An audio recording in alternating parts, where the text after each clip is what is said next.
En France, près de la ville de Bonn, à Savigny-les-Bonnes, il y a un château complètement fou.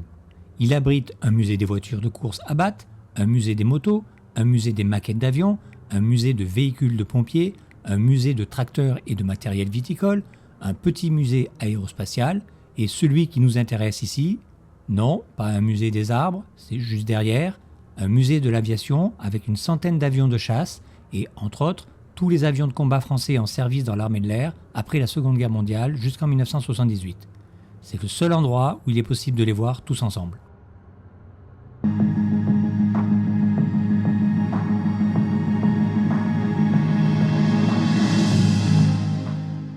Sans avions, cela fait beaucoup.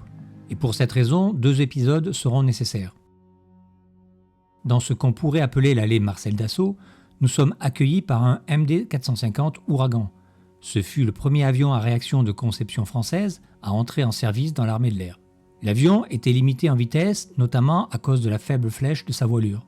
Entré en service en 1949, il eut une courte carrière et c'est pourquoi il n'en reste qu'une dizaine exposés dans des musées en France, Israël, Belgique et Salvador. Et ici, il y en a 2, avec celui-ci aux couleurs de la patrouille de France.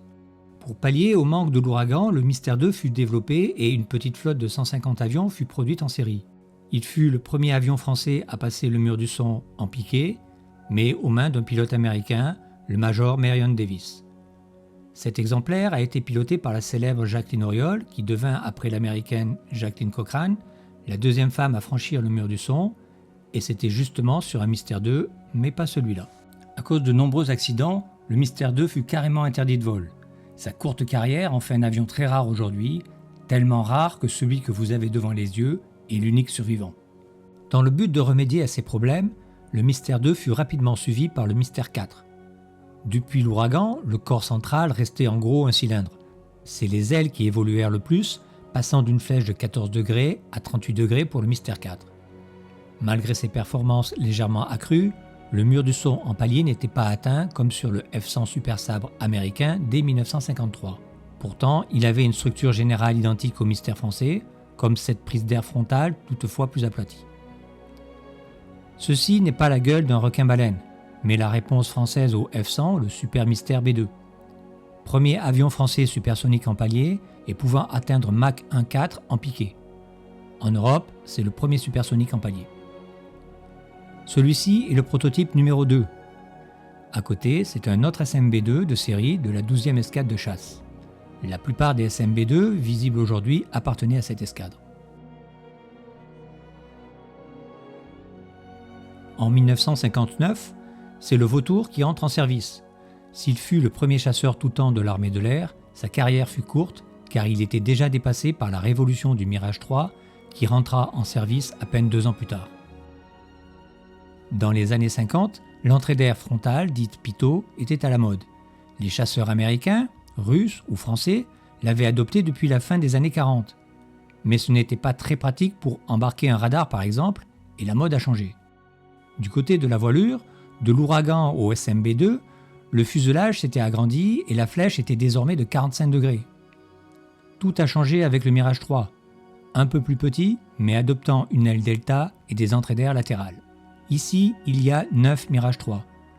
Le Mirage 3A, numéro 6, première version de la lignée, le B, modèle biplace, le C, version d'interception, le E pour l'attaque au sol à basse altitude, ici un Mirage 5F qui est un Mirage 3 un peu simplifié pour l'export, un autre Mirage 5 BA, belge, et ce Mirage 3O qui est un prototype des Mirages destinés à l'Australie avec une perche de ravitaillement assez rare sur les Mirages.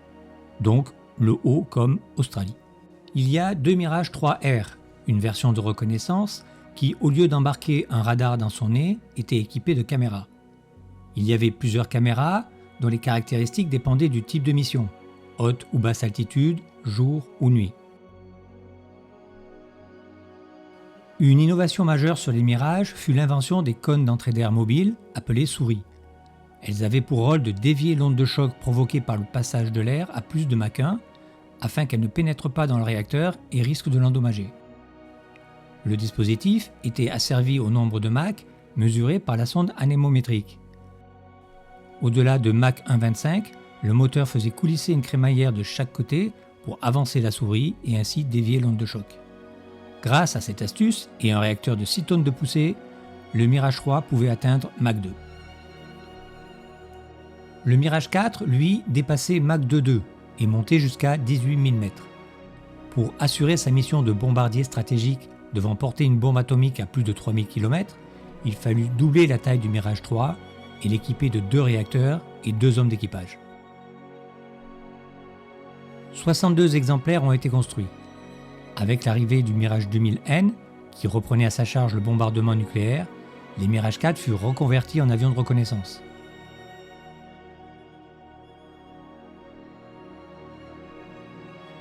Cet exemplaire est le numéro 6. Il y en a un deuxième ici, le numéro 18.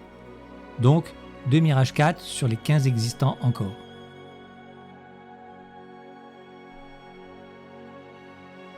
Et en voici un troisième, le numéro 3, bien qu'il semble qu'il manque un morceau.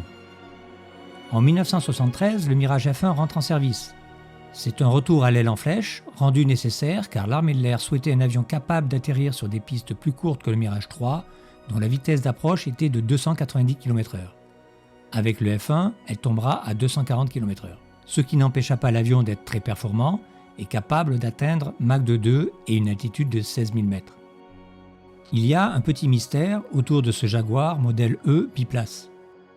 Son immatriculation est 339WF et sur la trappe du train avant, on peut lire son numéro de série E10.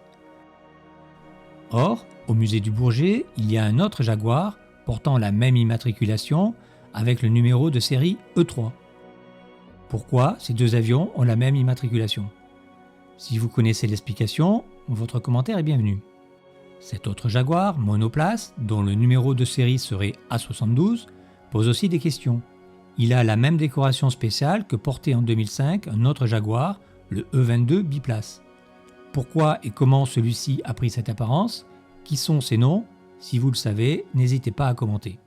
Dans le deuxième épisode, nous verrons des avions français de la marine, mais aussi de nombreux avions américains, russes ou anglais. Et en attendant, vous pouvez rejoindre l'escadrille des abonnés.